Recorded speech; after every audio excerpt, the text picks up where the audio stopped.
that flows out of the lake, but to some extent that gets drowned out during very high tides.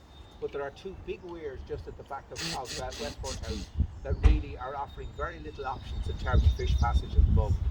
And under the EU regulations, what's called the Water Framework Directive and the Habitats Directive, passage is very important. So those particular problems will have to be solved. And as I say, there is one quite serious issue here in the town as well in terms of fish passage. You might look at it and you wouldn't even notice, but when we get there, I'll explain to you what our concerns are in terms of that particular weir. So, um, what is really needed, I would suggest, is a very much an integrated approach, where you don't just look at the plants, you don't just look at the invertebrates, you don't just look at the water flow, don't just look at the connectivity. You have to connect all of these things. And if you're connecting all of these things, you're actually going to then start to visualize something that is quite different to what you have there at the moment. Now, this is a bit radical, but I'm involved in a very similar scheme down in Mount Usher in County Wicklow.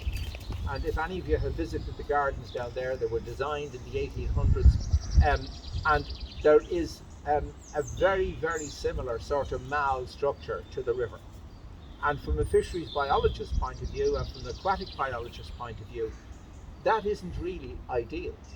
What I would like to see is a situation where we could create within the walls of the Mal a natural river.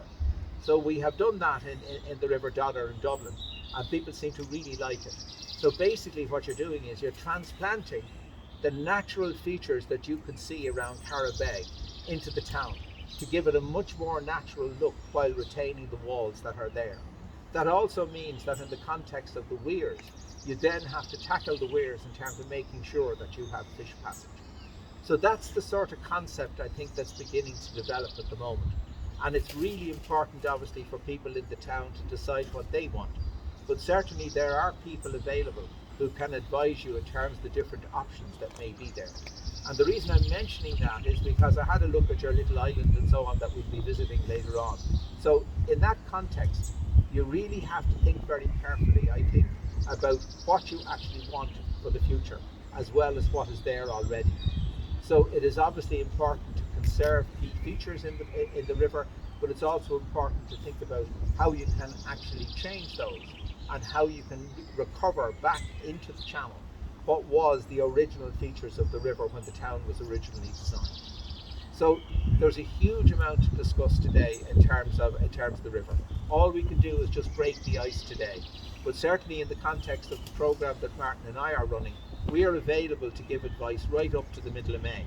So please use us in terms of any of the ideas that may develop after our walk today. We'd be absolutely delighted to work with you on this particular, at least this concept at the moment. So I might hand over to Martin, he might like to say a few words. Yeah, I mean, I suppose, like most of the larger rivers, the Carrowbeg is monitored by the EPA, and maybe, well, probably the local authority taking samples and analysing the lab in Castlebar. So there's a lot of data there on the river quality over the years, and also the biological program, which I would have been involved in since 1980. This is using the invertebrates to assess the quality. Like, some of them are very sensitive to pollution, some of them are very tolerant, and the mix and gather that you get then is the 1 to 5 scale that Ken is talking about. And we've calibrated that with the European under the Water Framework Directive. We had a big intercalibration program, so that if we say that they have the 1 to 5 is high, good, moderate, poor, and that they're the kind of status, ecological status categories that we use for the. So if you see a blue dot or a blue spot or a blue channel, I think that's the highest quality. That's the near pristine. And then the green is good. The orange is moderate. Yellow is poor, or the other way around, and then red is bad. And very little red left in the country. Like when I started off, Castlebar River was blood and guts, literally, from the bacon factory. I mean, I remember I had a brand new shiny pair of boots and got out of the river and they were covered in blood. And the tray had every part of a cow's and whatever, pig's intestine in it. We don't have that kind of stuff at all, or very, very little of it anyway. It's more or less completely gone. Because we have proper wastewater treatment plants. Now,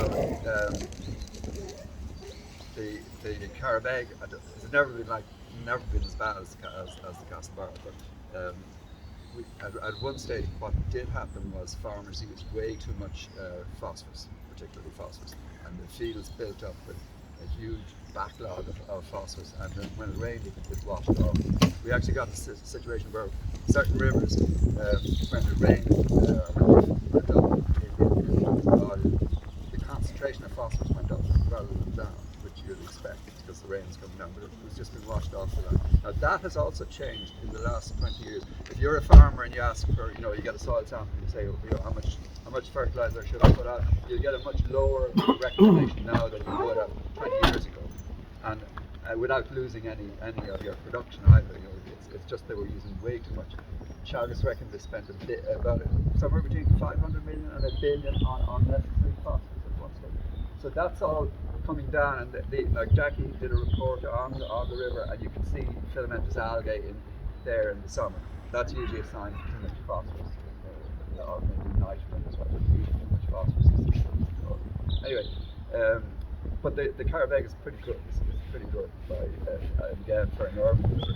And again, like Ken was saying, there's the Blue Dot program. The very interesting one. There's a life program in Dublin Urban River Project, and they're trying to bring back, rivers that would have been absolutely terrible at certain stages. They're actually getting better and better in the health. Like there's crayfish now in the Camet, and they're going around to stopping what they call misconnections, where your shower or your washing machine or your dishwasher is going into the surface water rather than into the sewer, and that means that when it rains, then that surface water gets into the rooms and the quality goes down. And there may be a little bit of that going on here. I'm not sure. I don't know exactly, but something that we can look up. You can look up where the storm overflows are, where the mounting points are, where the pumping stations are. All of that stuff is on EPA's website. Huge amount of data, maybe even too much maybe in some, and even the wastewater treatment plants, all the data, the monitoring data, that it's all there on the web, which is unusual in Europe. A lot of European countries are not as open as that. Like I was working on a project for Irish Water, and we had to sign a non-disclosure agreement to get the data for a treatment plant in Northern Ireland. Here it's all there public, so you can actually look up how the wastewater treatment plant is doing. Okay, that's probably enough for me. We'll take a sample we'll go up to the Carrowbeg spot later on. I'll take a sample and we'll put them on trays, and you can have a look at the invertebrates, and then that'll be a kind of an ad then for the course that we're going to run from the week of the 4th of April. Every evening from 4:30 on, we're going to run a course each evening, and 2 on the Saturday, if the demand is there. Now, we've got a good few people lined up already. And that's the one that can say the Citizen Science Stream Index. That'll let you assess the stream or the river and put it on a scale, well, it's a traffic lights, it's a red, a green, and an amber. Anyway, we'll take that sample later on. So